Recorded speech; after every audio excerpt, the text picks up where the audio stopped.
নামের বোতলে লেখা থাকে ম্যাঙ্গো জুস, কিন্তু ভেতরে সত্যিই কি আমের রস আছে?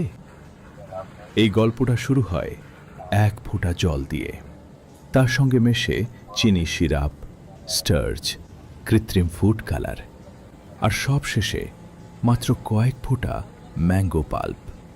স্বাদ আসার জন্য নয়, শুধু রং আর গন্ধের অজুহাত দিতে।